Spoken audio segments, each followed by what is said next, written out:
For the Air Force Association, and this is the group that pays to bring people like General Olds in. And so, Ken, we're happy to have you here, and we're even happier to spend some of your money. But General, the hour is yours. You can run this any way you want to, and as long as you want to. And, could you check the sound on that, please? Is this working? Yes. In the back? Thank you very much. Get out of the way.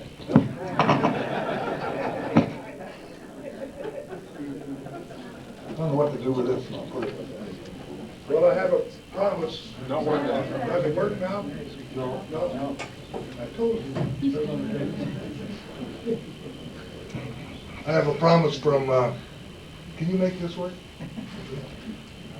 Just don't stick it in your pocket. Oh, go ahead.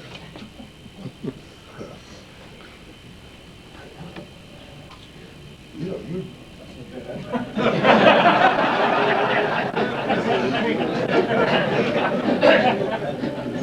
Does it work now?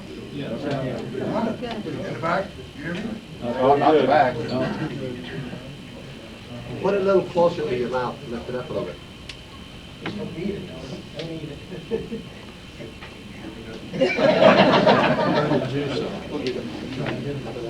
Okay, here we go.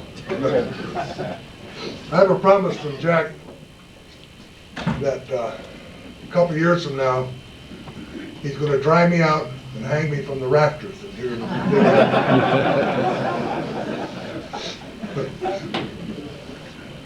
Sometimes that's how old I feel, but not always. It's only on mornings like this when I've been out with the troops. They're tough. Taught them well. Now, folks, I'm tremendously flattered to see so many of you interested in aviation, in the Air Force, and old guys. It's very flattering to look at all of you here in this audience. Thank you so much. And hasn't this museum done a wonderful job? It's just a wonderful job.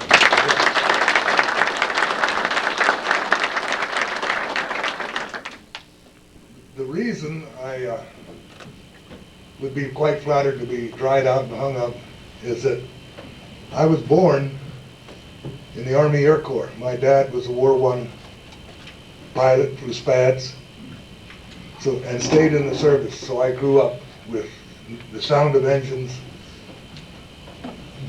the lanyards flapping against the metal flagpost at Langley Field at night in the wind, clang, clang.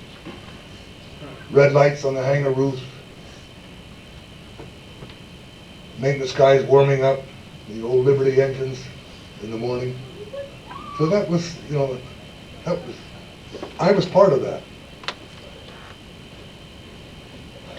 I went to West Point because I wanted a regular commission so I could fly and not have to work for a living.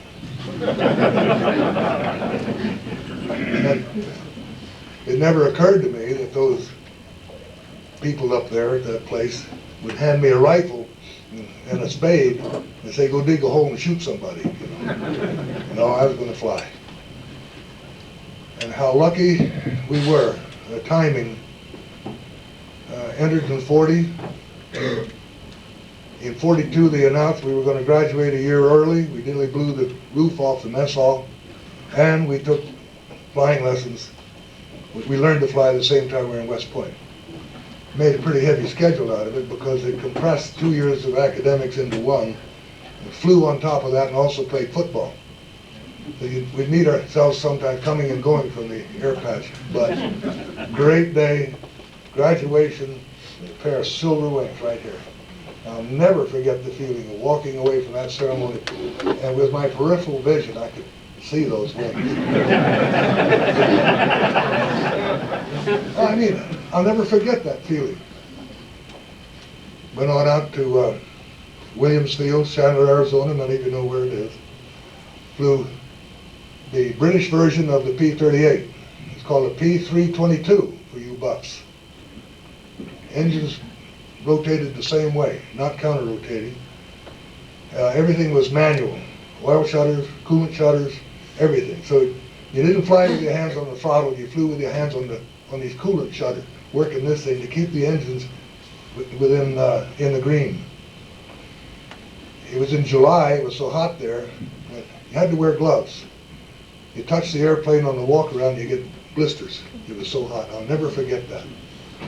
But my God, we were cocked for the walk. I mean, today the P-322, tomorrow the world. And then it took forever. Then I discovered that the 7 of us, my classmates, who were in this program, were right in the middle of a catch-22. The Pentagon says, don't send them to war unless they go over as flight commanders. Flight commander, 2nd lieutenant? 4th Air Force says, we don't want them to fly because only flight commanders we're going to put in the replacement, I mean, in the operational units we're sending overseas, they've got to have combat experience. So my squadron commander, Sid Woods, who's back from the Pacific, said, Olds, you and Tucker are grounded. Grounded. So, this is advice to younger guys. Tuck and I went down to LA Fighter Wing headquarters down in downtown LA, Los Angeles, found a sergeant in the personnel section, told him our sad story. He was older than we were, so we were calling him Sir. And he said, you mean you want to go to war? Yes, sir. Well, where do you want to go? Oh, we want to go to England. Okay. So he wrote out the orders. And away we went. So, this is to prove to you, if you want to get something done in this man's Air Force, go to the sergeants.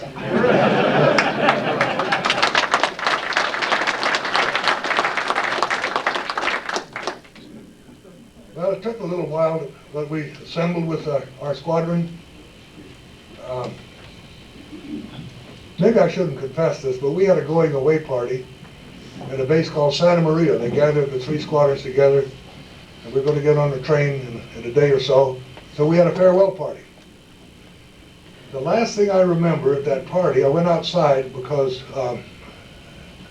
frankly, I wasn't feeling too shiny at that time. I was in this field up to grass, up to my knees, and there was a derrick or something there, oil derrick or a windmill, I don't know what it was.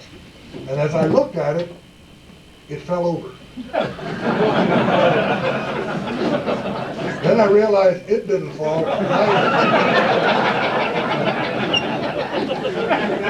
And my last conscious thought was, oh Lord, I hope they find me. They did. I woke up the next morning in this temporary accommodation we had. I had one leg through the wall, the bed was broken down, the door was off the hinges. Apparently, I put up a bit of a struggle when they tried to put me to bed. Footsteps pounding down the hall, everybody running with their B4 bags, and I'm lying there thinking, something important about to happen. Oh my God, we got to get on that train. Nobody would talk to me. I was, all day long, I had to sit over by myself and ruminate on my sins.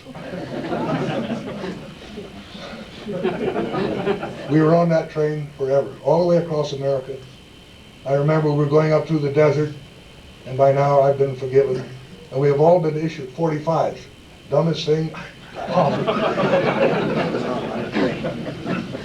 We'd go up to the front of the train when it was going up these long grades there in the Mojave Desert, get off, and pop away at cactuses, see, and catch the last car as it went by, run to the front of the train and do the same thing until on one of these trips there stood the group commander. He disarmed us. And I never saw that 45 again, thank God. We finally got on a ship, the SS Argentina. We sailed, empty ocean, beautiful. Whale came up alongside. I thought that was a good luck symbol. Woke up the next morning, and from horizon to horizon, the sea was full of ships. Now, how those guys did that at night, and they didn't have radar or anything, how they did, I can't imagine to this day. So it was quite exciting, very slow going across, a lot of tankers, a lot of freighters, a lot of troop transports, and a big cruiser and destroyers. Very exciting. So all of us are sitting up on a hatch, and one of the funny guys in the squadron, Bud Grenning, I can see him right now with the bill of his hat up like this, and he was writing down, the destroyer goes by, they go blink, blink, blink, you know, then all this land, blink, blink, blink, you know, boom, boom, blink, blink, and Bud is writing this down. Because we had all taken Morse code. I still remember A, the da. I remember E, da. That's all. So Bud is writing this down. Our armament officer was named Teddy Anastas. Teddy was very, very gullible. Nice guy, but gullible. What's he saying? What's he saying, Bud? Ted, this is a top secret. He said, that's not fair, Bud. I'm with you guys. If you can read it, you got to tell me. But I said, Teddy, this is very sensitive. And finally, he let Teddy, and we were all sitting there just almost dying of laughter. And he said, well, I guess you might as well know, Ted, that the convoy commander is wiring the SS Argentina's captain, that they found out from the intelligence people in the harbor in New York that the saboteurs had wired our bilge pumps backwards and we were pumping water in, not out.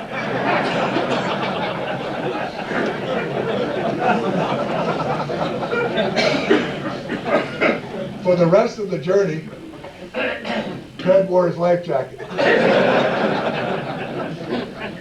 You should have seen him when the first depth charges went off. Because we were all down below waterline having one of our 2 meals a day, it's all you had, which is fine. And it's like you're inside of a big can or a drum. Boom! Everybody jumped up. Teddy ran for the door. Like that. And one of the ship's officers said, calm down, you greenhorn. Said, those are depth charges, not torpedoes. Okay. Poor old Teddy. So, well, we wound up at our base after this whole top secret move all the way from California. And the first night there, somebody had the radio on, and Lord Haw Haw, who's a German, a British trader, said, welcome to the RAF Wadasham, 479th Fighter Group with the 434th, 435th, 436th Squadrons. Colonel Riddle, we congratulate you on your successful trip. Then we'll be over to see you soon. And with that, a German plane buzzed the mast and dropped bombs over on the other side of the field. So much for secrecy. Okay. Well, I know you like, some of you like war stories, funny stories. And I can't resist telling them to an audience like this. Our first missions, we just kind of sailed around over France. Now, we lieutenants, we were angry. Hell, we wanted to kill somebody. I mean, that's what we were there for. And now we're up here just, cruising around, looking at there are trucks, and trains going by, and we wanted to shoot somebody. So one time, after about 5 days of this, I was New Cross Blue 3. And here's the train down here. So I said, New Cross lead, that's our squadron commander. The New Cross Blue 3. Train at 7 o'clock, I'm going down, will you cover me? And he said, Roger. So, I'm gone. Straight that old train, straight it again. Here came the whole squadron. That's the most straight train you ever saw. Everybody, shoot those guns. This icy voice came on. Get your blankety blank. All the way home we're like this. This is going to be bad, but it was worth it, I hope. So after the debriefing, which was grim, Olds, come here. Yes, sir. Now, I learned to do this when I was a plebe at West Point. You could stare right at a guy and not see him. Yes, sir. He said, you broke formation against my orders. You acted in an irresponsible, yes, sir. Yes, sir. And he finally made a big mistake. He said, what have you got to say for yourself? Mistake. Sir, I said, this is New Cross, Blue, 3. There's a train. By 7 o'clock, I'm going down to strafe it. Will you cover me? And you said, Roger. He said, I didn't say Roger. I said, I thought you did, sir.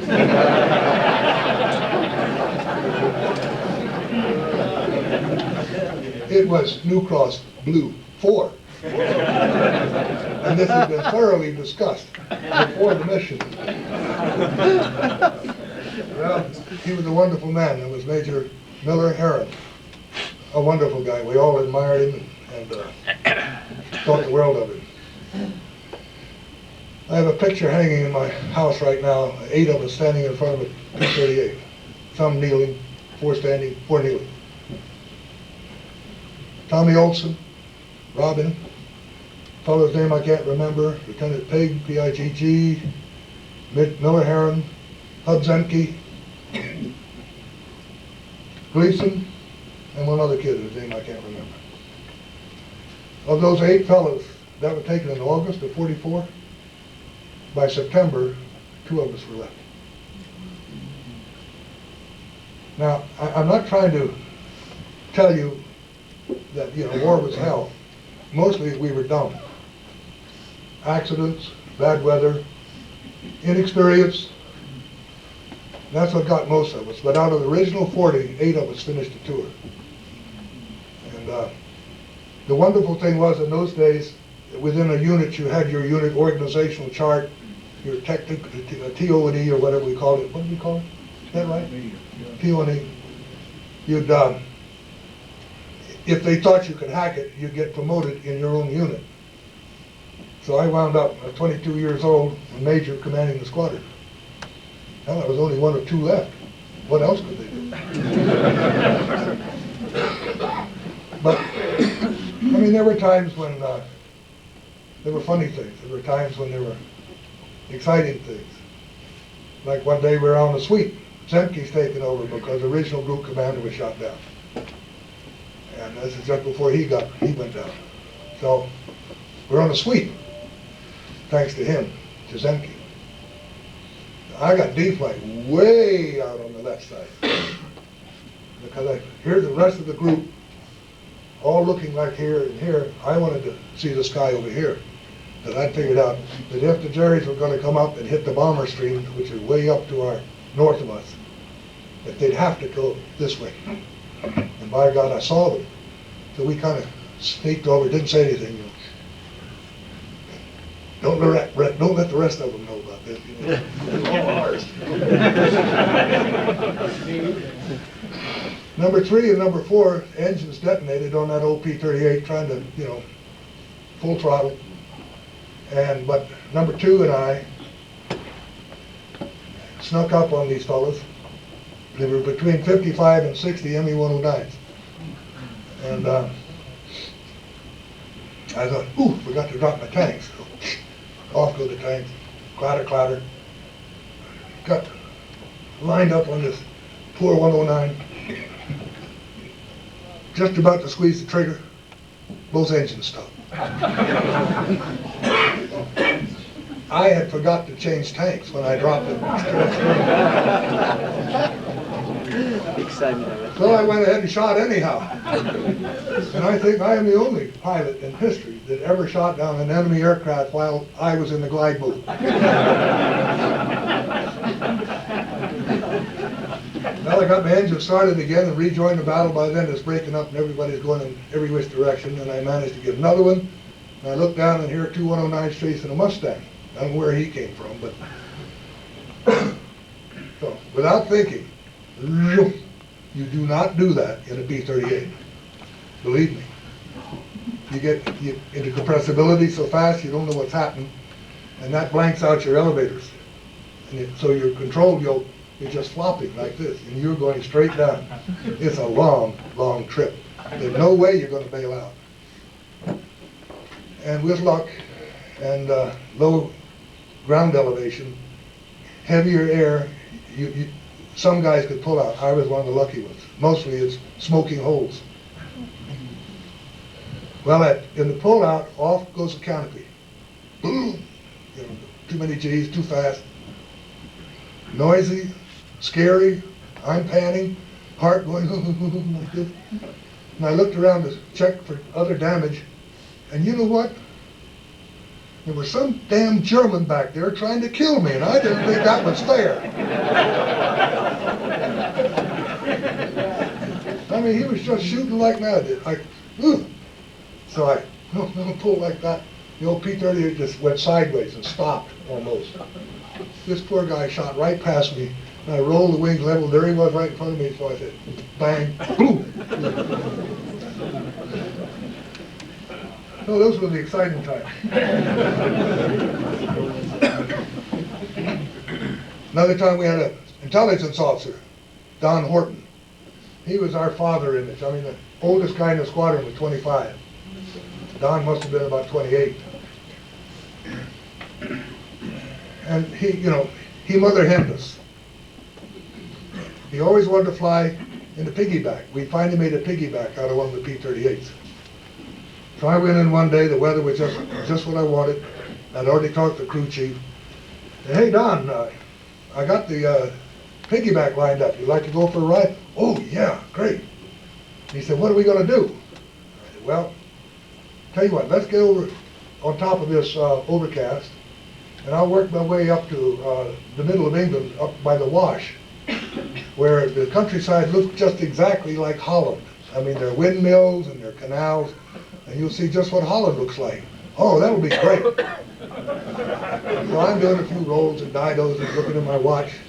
So we let down through the clouds. I said, look, see the windmills and the canals and all that stuff? Yeah. God, that's pretty, isn't it? He's got his head over my shoulder because he's crammed into the back of the cockpit. I said, oh, and Don, see that train over there? This is how we strafe. What are you doing? What are you doing?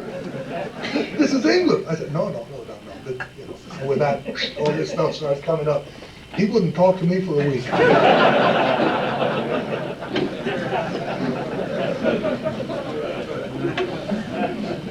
Another time, I went out to pre-flight the airplane. That consisted mostly of walking around behind the rudder and taking care of your problem because you're going to be up there for 6 hours.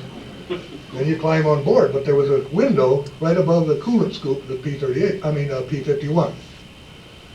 And I said, Glenn, this is my crew chief, what is that?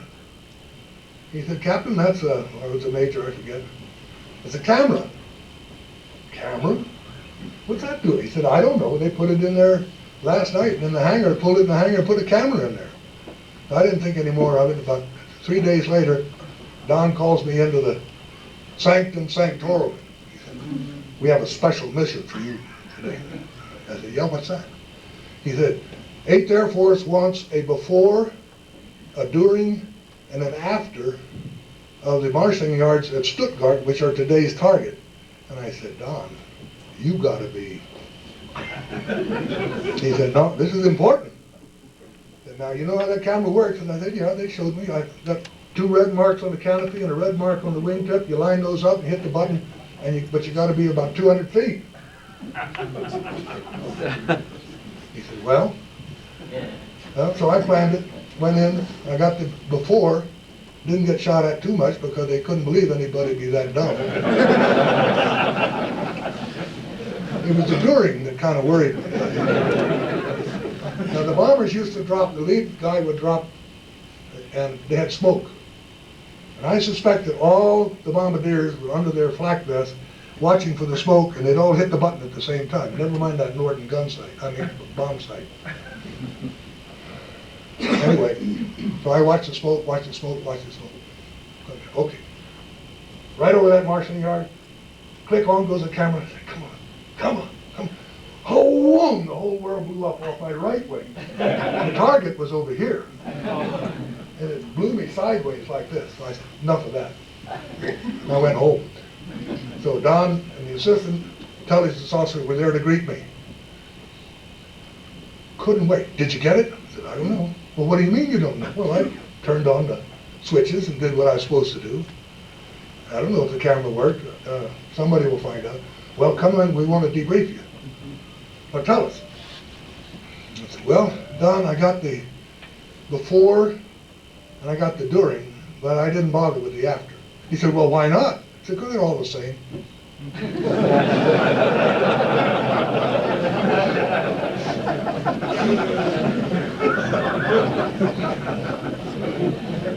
Well, came the end of the war. Message arrived. Major Olds would report. Commanding General, nearest port of aerial debarkation for further orders. I thought, oh wow, this is about to be important. Really important. So I'm in Brooklyn now, Fort Hamilton. Some first lieutenant, you're checking in and all that. A copy of your orders. Well, I didn't like being talked to that way. After all, I'm a downward 23-year-old major, and here's this lieutenant.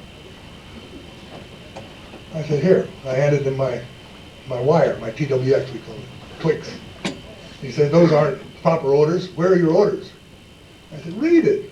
I said, where's the general that I'm supposed to report to and give me further instructions? He said, we don't have a general. So we fell to quarreling just a little bit, and this lieutenant colonel heard the noise and came out from behind a partition and started to chew on me. I was mad, he was mad, the lieutenant was mad. Finally I said, what are you going to do with me? He said, you got 45 days R&R coming. I said, okay, can I go anywhere? He said, yep. I said, well, send me to California. That's as far away from this damn place as I can take. I wound up out there and I go to a party. My stepmother lived in Beverly Hills. I met at a party and I met a colonel who was running the replacement depot down in Santa Ana. And he asked me, I told him my sad story. He said, you got a copy of that? I said, yeah. He said, where can I get hold of you? I told him. He called me the next morning. He said, well, you're a little late. This is around the 1st of October. He says, you were supposed to report in on the 1st of September. I said, where, sir? He said, what do you think about being a football coach? I said, nothing. You're kidding. He said, yep. You're supposed to report it to West Point to work for Colonel Red Blake, the football coach. Colonel Desert, I don't want, he said, get down here, I'll process you and get you on your way. First morning, West Point, I'm walking to the mess, this voice says, you man,